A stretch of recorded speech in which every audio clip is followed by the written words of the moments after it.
पीले दांत वाली बहू। रंजना कभी ब्रश नहीं करती थी। उसे कितनी बार उसके माँ बाप ने डांटा, लेकिन उसका कोई असर उस पर होता ही नहीं था, जिस कारण से उसके दांत पीले पीले हो जाते हैं। शादी के बाद। अरे बहू, वैसे तो तुझ में कोई कमी नहीं है, पर तेरे दांत इतने पीले कैसे हैं बेटा? कैसे मतलब? कोई सर्जरी थोड़ी ना कराई है। वो तो क्या नाम, मैं ब्रश नहीं करती थी तो पीले हो गए। अब क्या करूं? आप कहें तो लाल करवा लूं या फिर काले? यार ये क्या है, क्यों माँ से लड़ रही हो? लड़ रही हूँ?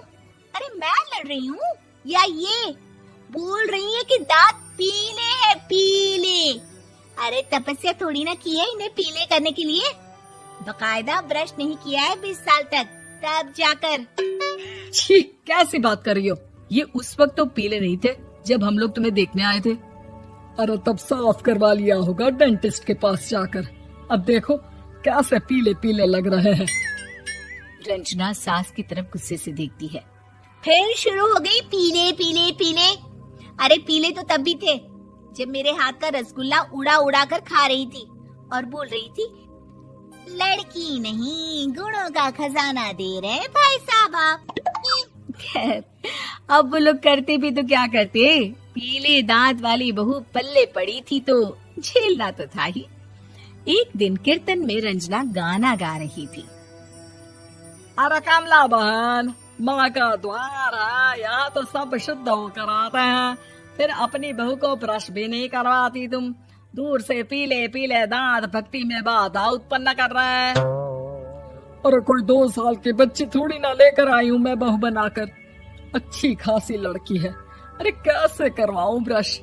ये तो उसे खुद करना चाहिए ना। अब माँ बाप तो इसके जैसे तैसे निपटा दिए, ये नहीं सोचा कि सास कैसे संभालेगी। सास बहू को लेकर घर आ जाती है, लेकिन सोच लेती है कि अब इसे लेकर कहीं नहीं जाएगी। अगले रोज बहू कहती है, अरे क्या हो गया, मंदिर नहीं जाना क्या? कीर्तन का वक्त हो रहा है। मेरी मधुर वाणी से कान्हा जी जागते हैं और सोते हैं। आप तो जानती है ना उनकी भक्ति में कितना मन लगता है मेरा। वो क्या है ना, तबीयत ठीक नहीं लग रही है मेरी, आराम करूंगी मैं। तबीयत ठीक नहीं लग रही? अभी तो मिथुन के गाने पर नाच रही थी आप, और अब बोल रही है कि तबीयत ठीक नहीं लग रही। अरे भक्ति में मन लगा लो सासू माँ, ऊपर जाना है, क्या मुंह दिखाओगी आप? हाँ? सास को बहू की बात पर गुस्सा आ जाता है। मैं क्या मुंह दिखाऊंगी, इसकी चिंता तो ना कर, समझी? अपने मुंह की चिंता कर, जो ये पीले पीले दांत लेकर हर जगह पहुंच जाती है। पता है लोग कितना मजाक बनाते हैं। ना जी ना, मैं नहीं जाना कहीं तेरे साथ। तो ये बात है। कोई ना, मत जाओ, मैं अपने कमरे में ही बैठकर भक्ति कर लूंगी। ऊपर वाला दांत थोड़ी ना देखता है, मन देखता है, भावना देखता है। और अरे बस बस, तू सब कुछ दिखा, बस ये सफेद चमकदार दांत ना दिखाना किसी को, है? जा यहाँ से। बहू को सास की बात का कोई फर्क नहीं पड़ता, वो तो जैसी थी वैसी ही रह जाती है। सुबह नहाकर किचन में खाना बनाना, फिर खाना खाना, कीर्तन भजन करना और सो जाना। एक दिन, माँ जी मैं सहेली के घर जा रही हूँ, शाम को लेट आऊंगी। हाँ, तो जाना, मैंने कौन सा तेरी आरती करनी है घर पर बैठकर। रंजना सहेली के घर जाती है, जहाँ वो पार्टी में जाने की तैयारी कर रही होती है। अरे शिखा, कहाँ जाने की तैयारी कर रही है? मैं गलत वक्त पर आ गई क्या? अरे नहीं यार, उल्टा सही वक्त पर आई है। मैंने ये साड़ी और ज्वेलरी निकाली है यार, शाम को इनके ऑफिस की एक पार्टी में जाना है। बताना कैसा लग रहा है ये सब? नहीं यार, इस ड्रेस के साथ तो वो वाली ज्वेलरी अच्छी लगेगी। हाँ, सही बोल रही है, मैंने ध्यान ही नहीं दिया। वैसे तो हमेशा से मस्त फैशन सेंस रखती है। तो बड़ा जाती होगी ना पति के साथ पार्टी में। रंजना कुछ नहीं बोलती, बस सोचती है कि यार काश ये बात सही हो जाती, पर मैं क्यों नहीं जाती पार्टी में? क्या इन लोगों की कोई पार्टी होती नहीं होगी? रंजना घर आती है और रात में पति से सवाल करती है, एक बात बताइए, आप मुझे किसी पार्टी में क्यों नहीं ले जाते? क्या आपके यहाँ ऑफिस में पार्टी नहीं होती? पति बेचारा क्या कहता कि दांत पीले हैं तुम्हारे इसलिए।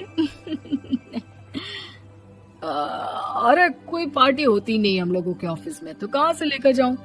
और मार्केट, मॉल, कहीं वीकेंड घूमना, कहीं तो। अरे यार सारे हफ्ते में एक छुट्टी मिलती है, तो सोचता हूँ कि आराम ही कर लूं। क्यों? रंजना मन मार के रह जाती है। पहले कभी सास के साथ मंदिर जाया करती थी, लेकिन वो भी सास ने ले जाना बंद कर दिया।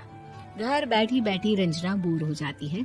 तभी उसे आइडिया आता है और वो मायके जाने का सोचती है। सासू माँ, 2 दिनों के लिए मम्मी के घर जा रही हूँ। अच्छा अच्छा ठीक है, आराम से जा। और हाँ, माँ से कुछ अच्छी आदत सीख कर आना कि कैसे शरीर के हर भाग की तरह दांतों की सफाई भी जरूरी होती है, समझी?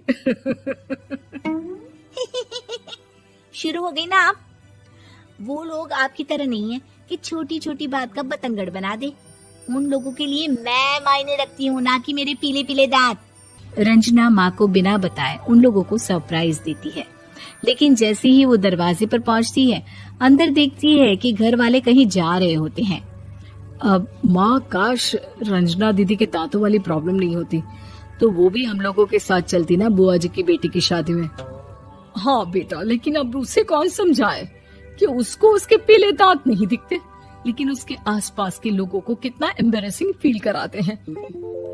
मुझे तो कितनी बार उसके स्कूल की टीचर ने शिकायत की कि उसके साथ कोई लड़की बैठना भी नहीं चाहती, और ना ही कॉलेज में कोई उससे बात करना चाहता था। लेकिन पता नहीं क्यों उसे ये बात समझ में ही नहीं आती। कोई कमी नहीं है उस लड़की में, बस यही कि दांत पीले हैं। वो तो भला हो जीजा जी और उनकी माँ का, जो दीदी को जैसी है वैसे ही रखा हुआ है। रंजना को अपने घर वालों की बात सुनकर बहुत दुख होता है। वो सोचती है कि वो क्या करे, लेकिन फिर वो सीधा डेंटिस्ट के पास जाती है, अपने दांत चमकाती है और कसम खाती है कि वो रोज ब्रश करेगी। अरे क्या हो गया? तुम तो 2 दिनों के लिए गई थी ना, पर कोई ना, अच्छा है, चलो आ गई तो। रंजना सास के सामने आकर खड़ी हो जाती है और पूरी स्माइल करती है, उसके चमकदार दांतों को दिखाती हुई। हैं? चले मंदिर? माँ, मुझे माफ कर दीजिए, मैंने आप लोगों को बहुत एम्बैरेसिंग फील करवाया। मैं आज से रोज ब्रश करूंगी।